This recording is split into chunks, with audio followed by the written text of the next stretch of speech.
ဖြစ်နေပြီကိုမရှိနွယ်နွယ်တန်တာဆောင်းရမနှခင်များမနေ့က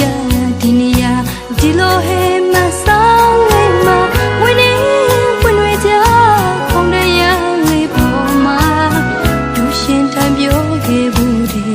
အကျဉ်းနာစကားများမတရားဖြစ်နေပြီကိုမရှိနွယ်နွယ်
ရှင်ထံပြောခဲ့ဘူးဒီ